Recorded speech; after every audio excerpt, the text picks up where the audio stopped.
இறையேசுவில் அன்பான இறைமக்களே, டிவைன் தமிழின் தவக்கால சிந்தனைகள் வழியாக மற்றொரு முறை உங்களோடு உரையாடுவதில் மகிழ்ச்சி அடைகிறேன். கடவுள் விரும்பும் வாழ்க்கை முறையை நாம் வாழ்வதற்கு அவருடைய இறை வார்த்தைகள் நமக்கு வழிகாட்டுதலாய் இருக்கின்றன. அந்த வார்த்தைகளை நம் மனங்களில் ஏந்தி நம்முடைய வாழ்க்கை முறையை சீர்தூக்கி பார்த்து இறை வார்த்தைகளுக்கு ஏற்ற ஒரு வாழ்க்கை முறையை நாம் அமைத்து கொள்வதற்கு இந்த தவக்காலம் நமக்கு உதவி புரிவதாக அமையட்டும். நாம் நம்முடைய செயல்பாடுகள் வழியாக கடவுளை விட்டு பிரிந்து சென்றிருந்தாலும் நம்முடைய மனங்களை மாற்றிக்கொண்டு அவரோடு இணைந்த வாழ்வு வாழ்வதற்கு நம்மை தயார்படுத்தி கொள்ள இந்த தவக்காலம் நமக்கு துணை புரிவதாய் அமையட்டும். இழிவான, மலிவான, அழுக்கான எண்ண ஓட்டங்களை மனதில் வைத்துக்கொண்டு நம்முடைய புற வாழ்க்கையில் நாம் நேர்மையானவர்கள் என காட்டிக்கொண்டால் இறைவனுடைய சினம் நம்மீது விழுவதிலிருந்து நாம் தப்ப முடியாது. மாறாக நம்மையே தாழ்த்தி கொண்டு நம்முடைய பாவங்களை இறைவனிடம் அறிக்கையிட்டு அவரிடம் மன்னிப்பு கோரி இறை சித்தத்திற்கு ஏற்ற வாழ்வு வாழ்வோம் என்ற சிந்தனையோடு இன்றைய இறை வார்த்தைகளுக்கு செவிமடுப்போம். லூக்கா நற்செய்தி 18ஆம் அதிகாரம் 9 முதல் 14 வரை உள்ள இறை வார்த்தைகள்.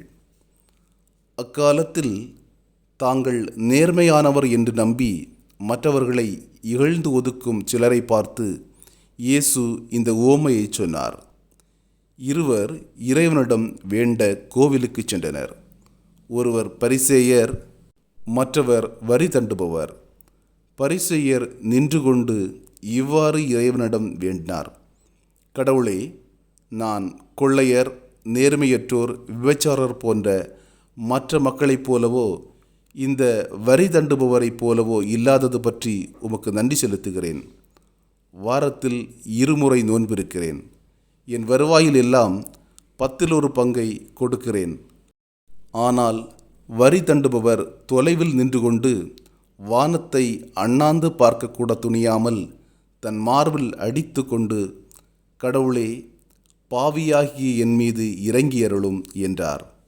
இயேசு, பரிசேயரல்ல, வரி தண்டுபவரே கடவுளுக்கு ஏற்புடையவராகி வீடு திரும்பினார். ஏனெனில் தம்மை தாமே உயர்த்துவோர் தாழ்த்தப் பெறுவர், தம்மை தாமே தாழ்த்துவோர் உயர்த்தப் பெறுவர் என நான் உங்களுக்கு சொல்கிறேன் என்றார். ஆமேன். இறையேசுவில் அன்புக்குரிய இறைமக்களே, கடினமான இதயத்தை அல்ல, மாறாக எளிய மனதையே இறைவன் விரும்புகிறார். எளிய மனதோராய் இறைவனுக்கு உகந்த வாழ்வு வாழ்வது எப்படி என்ற சிந்தனை நம்முள் பல நேரம் எழுவதுண்டு. ஆலயத்திற்கு செல்கிறோம், திருப்பலியில் பங்கு கொள்கிறோம், காணிக்கை பவனிகளில் பங்கெடுக்கிறோம், திவ்ய நற்கருணை உட்கொள்கிறோம், திருச்சட்டங்களை கடைபிடிக்கிறோம், புனித தலங்களுக்கு திருயாத்திரை மேற்கொள்கிறோம், திருவிழாக்களை படோபடமாக கொண்டாடுகிறோம். ஒரு சாதாரணமான கிறிஸ்தவனின் கண்ணோட்டத்தில் இத்தகைய செயல்பாடுகள்தான் கிறிஸ்தவ வாழ்வு என்ற நம்பிக்கை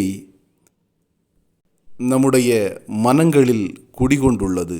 வானுயர்ந்த கலைப்படைப்புகள் மிகுந்த கோபுரங்கள் கட்டுவதையும், வண்ணமயமான அலங்காரங்கள் நிறைந்த பலிபீடங்களை நிர்மாணிப்பதையும், பணித்தளத்தின் எல்லைகளுக்குள்ளே பெரிய நிறுவனங்களை கட்டி எழுப்புவதையுமே இறை பணியாற்ற வந்தவர்களின் கடமை என்ற எண்ணம் நம் சிந்தனைகளில் விதைக்கப்பட்டுள்ளது. ஒருவன் உலகமெல்லாம் தனதாக்கிக் கொண்டாலும் தன்னுடைய ஆன்மாவை இழந்தால் அதனால் என்ன பயன் என்ற கூற்றினை நாம் இந்த நேரங்களில் நினைவுபடுத்திக் கொள்வது முக்கியமான ஒன்றாகும். பலியை அல்ல, மாறாக இரக்கத்தையே வேண்டுகிறேன் என்பதை திருப்பாடல் ஆசிரியர் வழியாக இறைவன் நம்மிடம் எடுத்துரைக்கிறார்.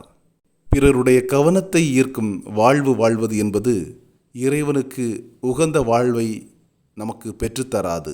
மாறாக தன்னைப் போலவே தன் அயலானையும் நேசித்து எல்லோரிடமும் எவ்வித பாகுபாடுமின்றி அன்பு செலுத்தி வாழ்வது ஒன்றே இறைவன் விரும்புகின்ற வாழ்வாகும்.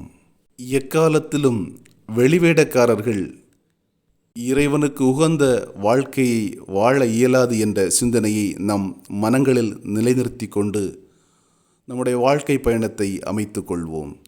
ஆமீன். ஜெபிப்போம்.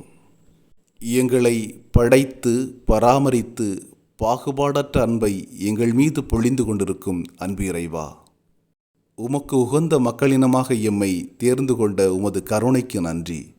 உமக்கு விருப்பமான வாழ்வு வாழ்வதற்கு எங்களுக்கு வழிகாட்டிய உம்முடைய அரும் செயல்களுக்காக உமக்கு நன்றி கூறுகிறோம். பிறரோடு எம்முடைய வாழ்க்கையை ஒப்பீடு செய்து உம்மை விட்டு பிரிந்து சென்ற வாழ்க்கை வாழ்ந்த தருணங்களுக்காக உம்மிடம் மனம் வருந்தி மன்னிப்பு கேட்கிறோம். எங்கள் மனங்களில் மாற்றம் ஏற்படாமல் எங்கள் வாழ்க்கை முறையை நாங்கள் மாற்றிக்கொண்டால் உம்மை அடைந்து விடலாம் என்ற தவறான கண்ணோட்டத்தோடு வாழ்ந்து கொண்டிருக்கும் நாங்கள் மனம் மாறி உம்மை நாடி வர எங்களுக்கு உதவி புரியும்.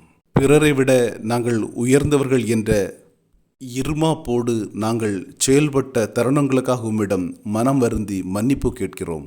ஆலயத்துக்கு சென்று இறைவேண்டல் செய்வது என்பது எங்களை பிறருக்கு வெளிக்காட்டி கொள்ள அல்ல, மாறாக எங்கள் இதயத்தை முழுவதுமாக உம்மிடம் ஒப்படைத்து உம்முடைய கருணையை எதிர்நோக்கவே என்ற எண்ணம் எங்கள் மனங்களில் மிளிர எங்களுக்கு உதவி புரியும். எங்கள் ஒவ்வொருவருடைய தனிப்பட்ட தேவைகள் என்ன என்பதை நீர் அறிவீர். எங்கள் தேவைகளை நிறைவேற்றி கொள்ள நாங்கள் உம்மிடம் வைக்கும் வேண்டுதல்களை நீர் கண்ணோக்கி பாரும். எங்கள் உழைப்பின் பலனை உரிய காலத்தில் நாங்கள் அறுவடை செய்து கொள்ள எங்களுக்கு உதவி புரியும்.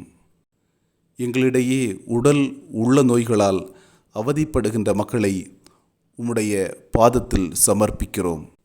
அவர்களது கவலைகள் துயரங்கள் அனைத்தையும் போக்கி நலமான வாழ்வு அவர்கள் வாழ்ந்திட அவர்களுக்கு வழிகாட்டும். எங்களிடையே அன்றாட வாழ்க்கையை வழிநடத்தி செல்ல திணறுகின்ற மக்களை நீர் கண்ணோக்கி பார்த்து அவர்களது தேவைகள் என்ன என்பதை அறிந்து அந்த தேவைகளை உரிய காலத்தில் அவர்கள் பெற்றுக்கொள்ள அவர்களுக்கு உதவிதாரும். குழந்தைகள் கீழ்ப்படிதல் உள்ளவர்களாகவும் பெரியவர்கள் உமக்கு சான்று பகர்கின்ற வாழ்க்கை வாழ்பவர்களாகவும் மாற வேண்டிய வரங்களை அவர்களுக்கு தாரும். உம்மிடம் நாங்கள் வைக்கின்ற விண்ணப்பங்கள் அனைத்தையும் சீர்தூக்கி பார்த்து உம்முடைய அருள் வளங்களை எம்மீது பொழிந்தருள வேண்டுமென்று உம்மை மன்றாடுகிறோம். ஆமீன். இறைமகன் இயேசுவின் நிறைவான அருளாசீர் இன்றும் என்றும் நம் உள்ளங்களிலும் இல்லங்களிலும் நிறைவாக இருப்பதாக. ஆமீன். இயேசுவுக்கே புகழ். மரியே வாழ்க.